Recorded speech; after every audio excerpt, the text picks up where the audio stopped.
Truth be told, I am just not very creative at some things. There's a lot of times that there are projects that I get that they're just boring. And quite frankly, that's okay. But I actually wanted to try and get better at one thing today, which is that a lot of you have been submitting pieces of art that are sports oriented, that are just that. They're just art. They're just pieces of art, and it's totally cool. And it's just not something that I do very often. And I thought today would be a great day for me to try and do that. And we're going to talk about shapes as we do it.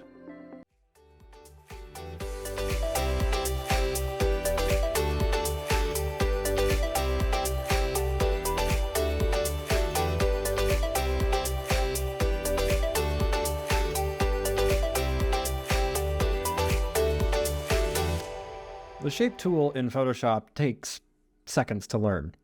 I'll show you. In any given Photoshop canvas, you can just come over here to the left-hand side. There is this little thing that by default usually will have the rectangle on it. It's about most of the way down. And when you click and hold on it, you get an option for rectangle, ellipse, triangle, polygon, line, and a custom shape tool, which we'll get to in a second. The rectangle tool, you draw it out and you get rectangles. And you can double click on its layer. You can change its color. You have a rectangle. You can even change its stroke if you want to. You can change the color of that stroke if you want to. You can drag out a circle or an oval. If you hold the Shift key as you draw it, you will end up with a perfect little shape, like so. You can, of course, do this free form, so that way as you drag whatever you'd like. If you hold the Option key as you do it, it will sort of center the position from where you started to click to initiate the shape. Holding Shift will also keep that proportional. The custom shape tool has most of its options up here in the top of Photoshop. There's a thing where you can come in and you can get some of the defaults like leaf trees, wild animals, boats. I think one of these that I was looking at earlier looks kind of like a bathtub. So cool. To be perfectly honest, I have never once in my career, I think, ever used the custom shape tool. But it's there, and you can download shapes if you'd like from the internet in a lot of places. And there you go. That's the shape tool. Good lesson, everybody. No, that was about it. That's the whole shape tool. That's all of it. It's change the color, stroke, squares, circles. It's triangle. I didn't show the triangle, but I think you can get that. Right? Okay. Yeah, you're right. There is more to the shape tool. Illustrator is actually a much better tool for the shapes. It allows you to be able to create shapes that can scale at almost infinite size, and there are a lot more options within Illustrator for dealing with shapes. Photoshop has these shapes in it, and it has for 20 years or more. And while I use them some of the time, I don't use them very often. But they are an interesting way to just sort of add some flair to things. And so we're going to see what that looks like when we apply these shapes in interesting ways with different blend modes, textures, colors, and fonts.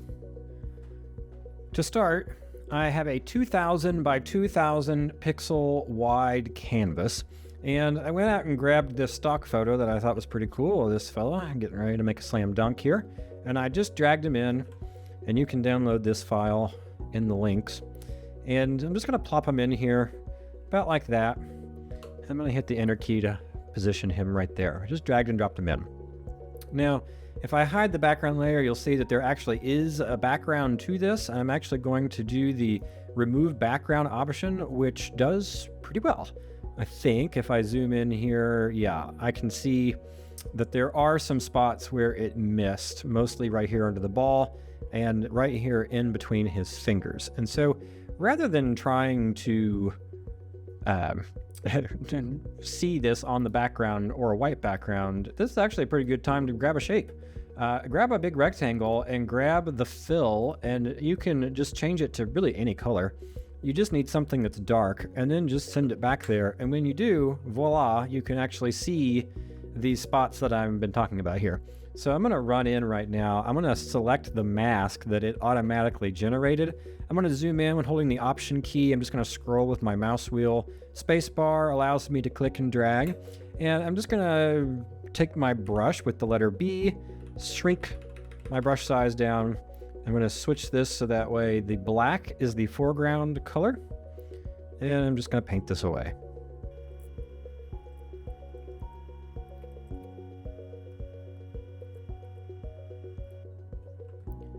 There we go.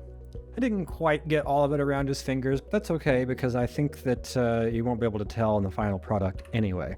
So I'm going to go ahead and take my rectangle and I'm going to delete it because I don't need it right now.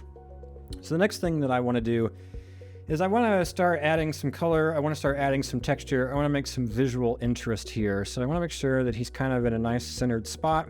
And I'm going to come over to my Finder window and I'm going to grab my coral texture is what I've called it. This kind of interesting thing here. I'm going to size it up so that way it's in most of the canvas. I'm going to hit enter just like that. I'm going to hit command left bracket to sort of bump this down a little bit. That way my player is on top. And while I like the texture of this, I don't necessarily love the colors. So you can go into image adjustments. Either the hue saturation or the color balance are interesting and useful ways to sort of switch the colors around a little bit. I actually just want this to be a little bit redder. And so to do that, part of it is that I can come in here and I can sort of tweak these things a little bit. I want to take out a little bit of that blue. You'll notice that the tone balance here and the color balance adjustments highlights both the shadows, the midtones, and the highlights. And you can sort of adjust these separately and you get much different results depending on which you use. It's different for every image because every image, of course, has much different data when it comes to how bright it is, how shadowy it is, how gray rather, or how dark it is and how much blacks are involved. And so in this case, I kind of like something, I don't know, about like this. Yeah, about like that. All right. So relatively flat looking right now, but we can change that. Let's start adding some shapes. I'm actually going to start with the ellipse tool. Why am I starting with the ellipse tool? Because it's like, well, it's a basketball. He's holding the ball, ball's around, therefore ellipse around. Ta-da. I am going to create a circle, and I'm probably going to start this kind of at the midsection of where I think visually his body is there. I'm going to start dragging, but if I do, you'll notice that it sort of follows the cursor from that point unless I hold the Option key, and I want to hold the Shift key, so that way it's a perfect circle. So no matter how I move my mouse, it's just kind of a perfect little circle there. And I want to do something, about like this, I suppose. Very good. I'm going to leave these as black or whatever the default colors are for now, and I'm going to come back to it in just a second. So I want to duplicate this. I could redraw the circle, but being able to pinpoint precisely where I clicked to start is usually very hard and cumbersome. And so it's usually just easier to just Command J your way and size each shape down.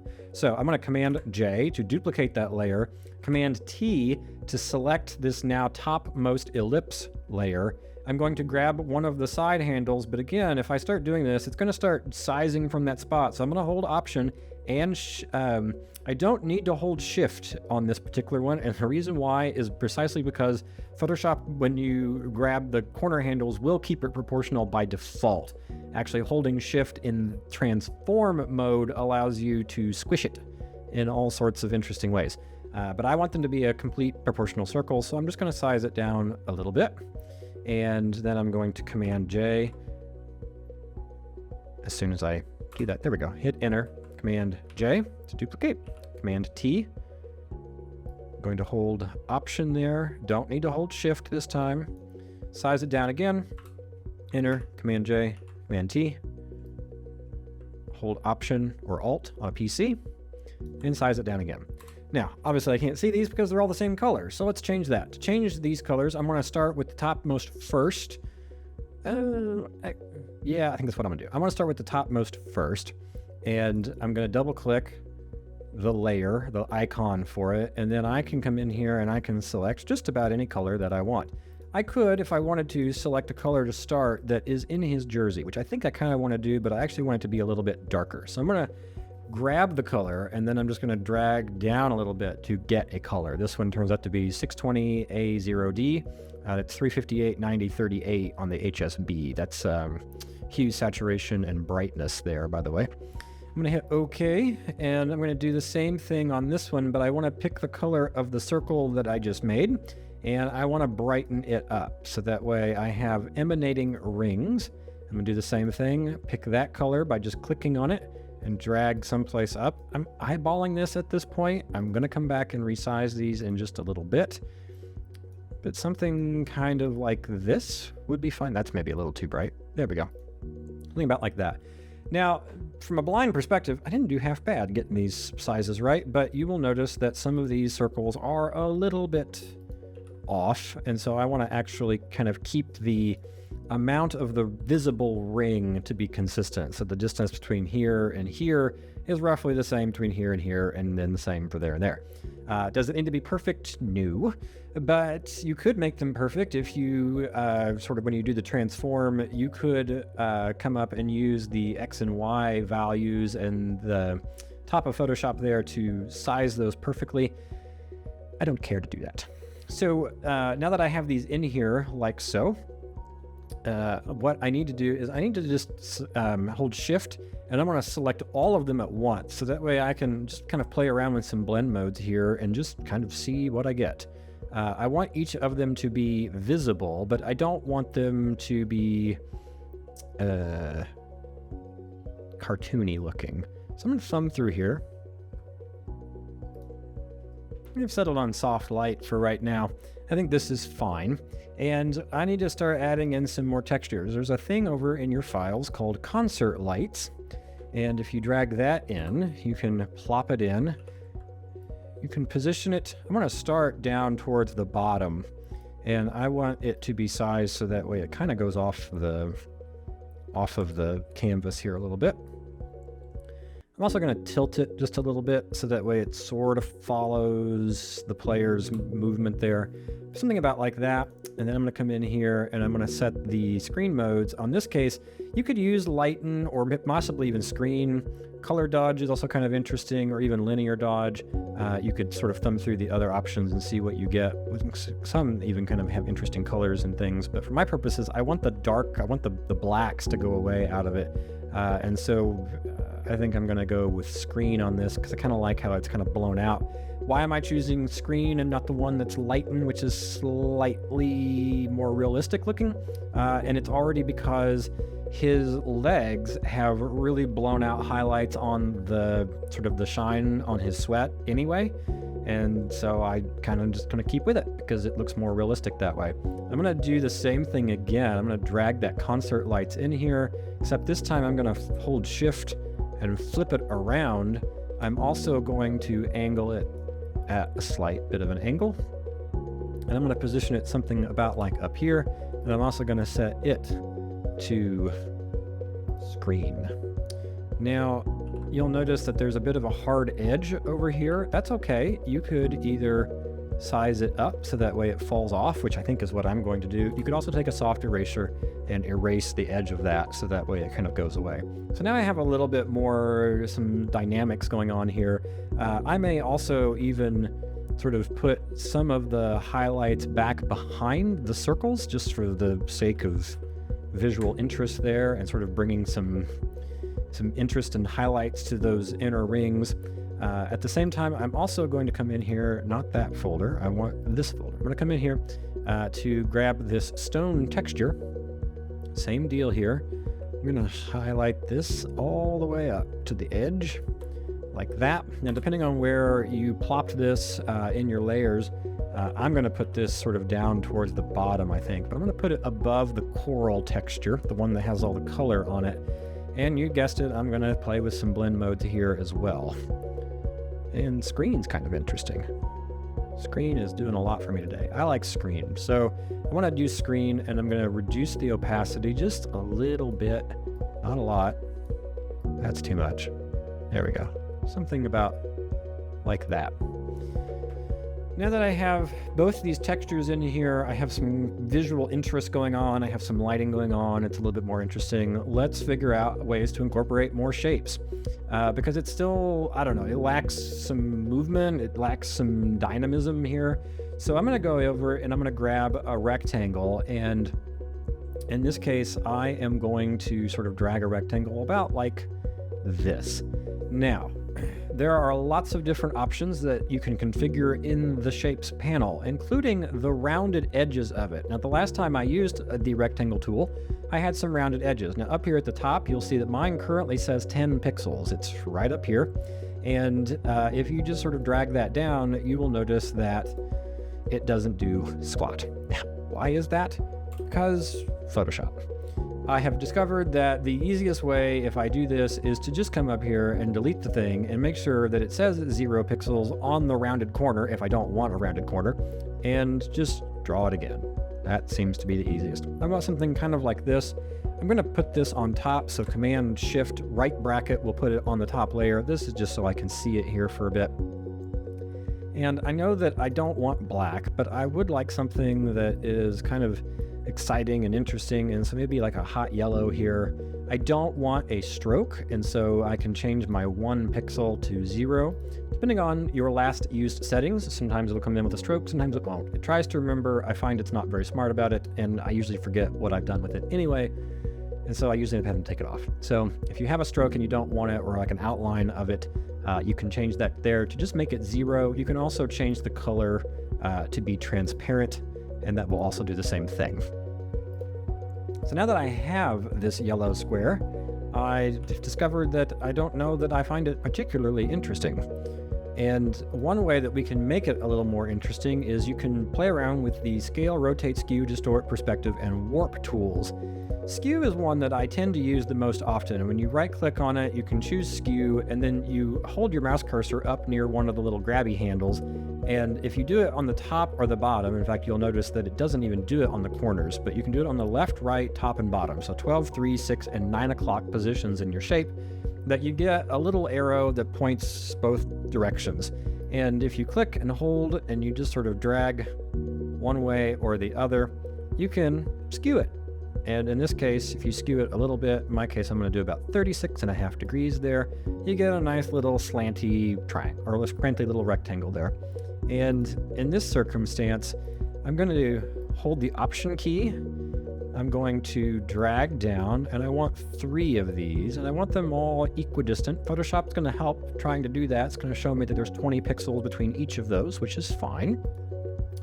Now if I hold Shift and I highlight all of my rectangles there, I can do Command T, and I can rotate these a little bit. I'm choosing this particular rotation because it fits the rotation of his arm, his right arm rather, and I'm gonna maybe shrink them a little bit. I don't know. We'll see. If you try to resize all of these, it'll do them proportionally. Remember that you can hold Shift and it'll sort of squish them or extend them out. I kind of like them about like that. They look kind of like shades, don't they? So I'm going to hold Enter there, and then I'm going to play with my blend modes. See what happens when I do some interesting things in here. Overlay is kind of interesting to me. I don't want them on the top, and so you can actually, with all of them selected, Command left bracket and push them down, or you can drag and drop them in the layers palette over there. I like the keyboard shortcut because I find it faster, and I have a clicky keyboard and it makes a fun, satisfying noise as I do that. Something, I don't know, kind of like that. It's kind of interesting. If I put it under the stone texture, it kind of goes away entirely. But having something kind of under the lights but over the textures works kind of well for that purpose. What could I do here? I could duplicate all 3 of those at the same time. Since they're all still highlighted, Command J will duplicate all 3 and stack them all together on top. Command T will enable me to kind of come in here and sort of grab all of them at the same time. And I can hold the Shift key a little bit and sort of squish them. You'll notice that as I do that, however, I'm going to need to rotate them if I want to keep them all in the same rotation, which I do. Something about like that. And is there a purpose for those? No, not really, but they look kind of cool. Now let's go in here and grab the text tool. I need to put something on here. Let's imagine that we were doing this for, say, sports graphics purposes. I'm going to come in and I'm going to just make a nice big text box. I'm going to type the word game. And you know what? I kind of like that font, but you could choose a font that works for you. I'm using Agency FB here, and I want it to be big. Something kind of like this. And I'm going to position it sort of like this, perhaps. I'm going to hold Option.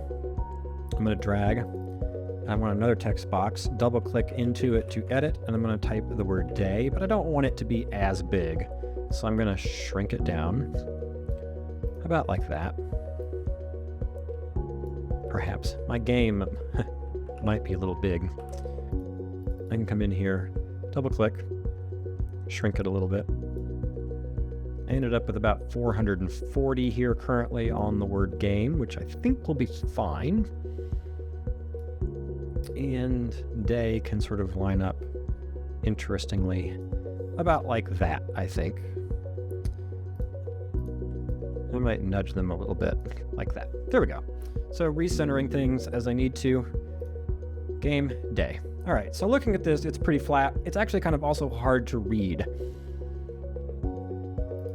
As I've been looking at a lot of assignments that you've all been submitting, I've been impressed with a good number of them, but I've also tried to push a lot of you to think about how to elevate your game on some of this stuff. How do you take an ordinary graphic or a flyer or an advertisement or whatever it is and really push the boundaries of what Photoshop can do?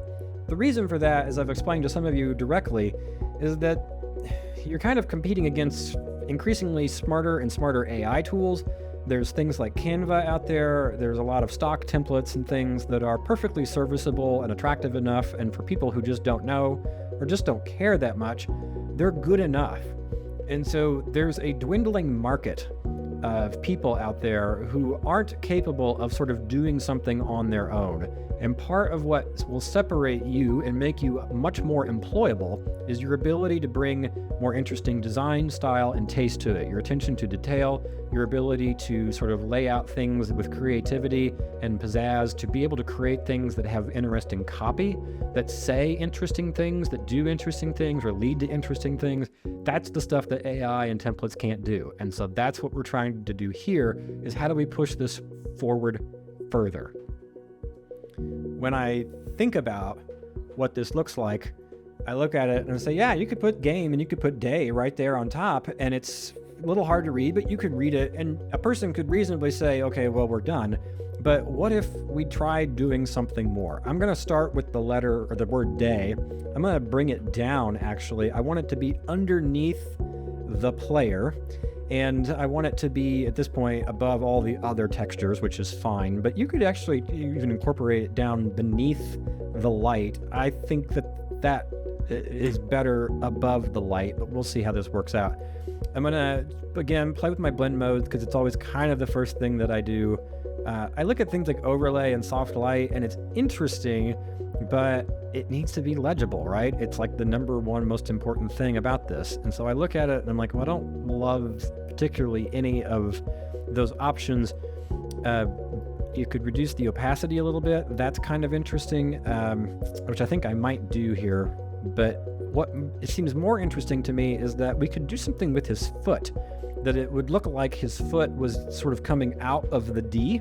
And a good way to do that is we've got a mask of the player up here. If we came in and we zoomed in down here on our player, and I also found some more white that we need to brush away anyway.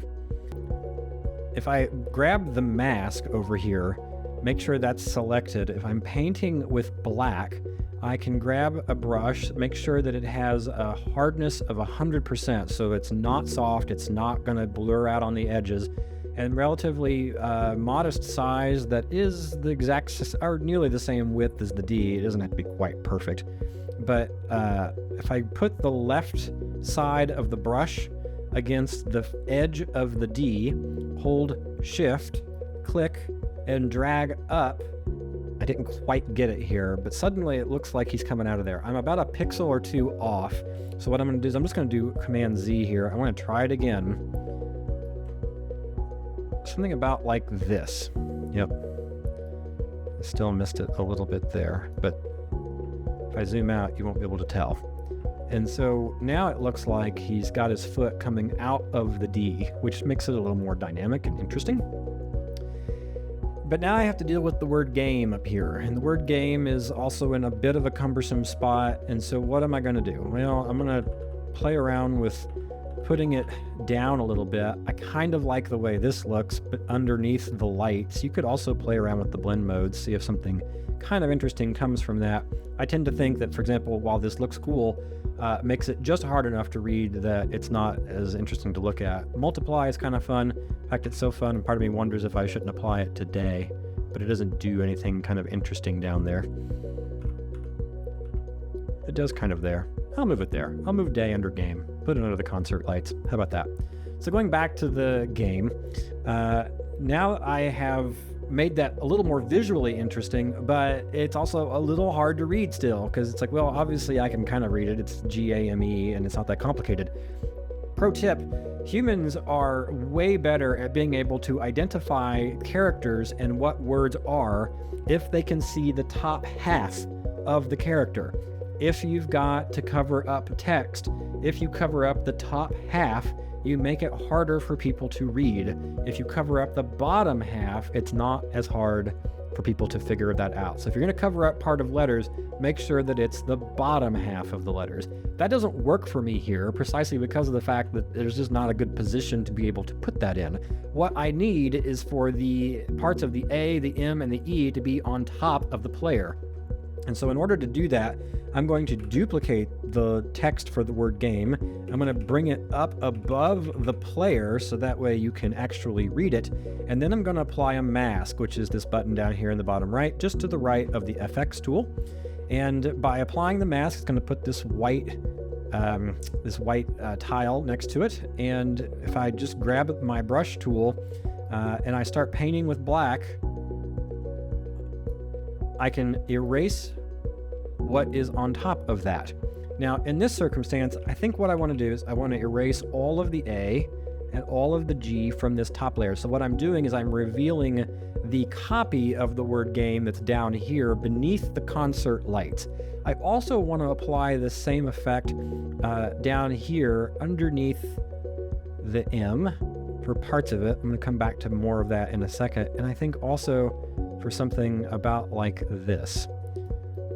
Now, when I do this, it's really easy, and I see this a lot where people just kind of like eyeball it from here. Hold Option, zoom in, and get close. When you get close, you can get into more detail in more interesting ways. And so I can come in here and I can ensure that I line up that with his leg, for example.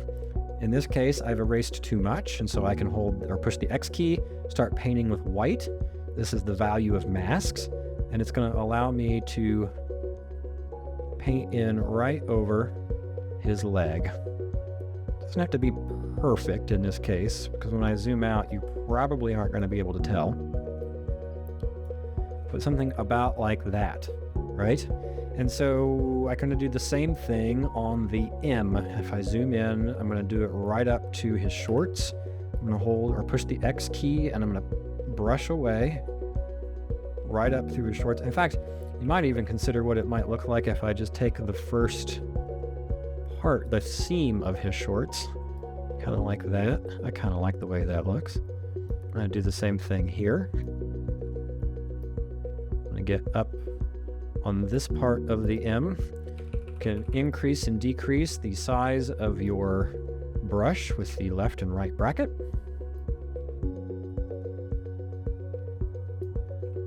Something about like that. That's much more interesting to me. Now, next thing is I want to add some shadows and some more depth to this. So click on the layer with the player, and I'm going to add a, I don't know, I think I'll add maybe an outer glow. You could try bevel and emboss. You could try drop shadows or strokes even. I think in my case, I think I want to try an outer glow. I'm going to grab a color that is in here that matches him, some sort of dark red that sort of makes him pop off of there. And you can play around with the opacity and the noise. I actually quite like how that looks to start. The opacity, of course, will make this a lot more invisible. I have mine set to about 90% here. The noise is how grainy that is. You could make it something a lot softer, but there's so much sort of grain and texture in the background, I don't want to lose that. And so in this case, something probably in the neighborhood of about 30 to 40% is pretty good. The spread and size down at the bottom is another common thing to change here. It's just how far does it go. I see things like this from time to time, and I don't often use something like that. I think it looks kind of clunky. It looks actually a lot like old 90s clip art to me, and I don't care for that so much. And so I tried to be pretty conservative. In this case, it's going to be about 6% spread, but you can even consider doing 0%. I'm not opposed to how that looks. Same with the size. You can change sort of how much there is on that. In this case, something, useful but subtle. Something about like 27 pixels looks pretty good to me. I'm gonna hit OK on that, and then I'm starting to wonder what would happen if I applied that to the game. And you could apply this to both the game that's at the top or the game that's at the bottom. I'm gonna see what this does here. So if I take this, I'm going to do it on the bottom layer of game, the one that's beneath the concert light. So that's what we're seeing sort of down here on the left. I'm going to do the same thing where I grab an outer glow. Interesting. I'm going to maybe shrink that down a little bit. Part of what happens when you apply these outer glows is that glows run the risk of making things look blurry. And so if you make a contrasting color, so in this case a white glow next to the black text, makes it a lot easier to read. You could also come in here and potentially choose like a similar yellow that we had before. I quite like that. You could even do sort of maybe an orange if you wanted to incorporate some of that in there from up here down here. All totally fine, although I quite like white. I think white looks pretty well. You can even apply blend modes to the specific color that is being applied as the outer glow. In this case, you could play around with different color options in here and see what you get. I quite like it just as normal with the white on that. And I'm going to do the same thing for day. Now, pro tip, you can right-click on a layer that has effects applied, right-click on it, and you can say copy layer style, and you can click on the layer that you want to apply it to, right-click, paste layer style. And you don't have to apply any of those settings all over again. It will just be there. You can also try doing this on the top layer here of our... Whoops, sorry. You can try this with the top layer on the top level of game. And I don't know. I don't hate that, but I don't love that. And so I think in this circumstance, I might, I don't know. I think, do I love that? I think it needs to be a little bit less opacity, something about like that.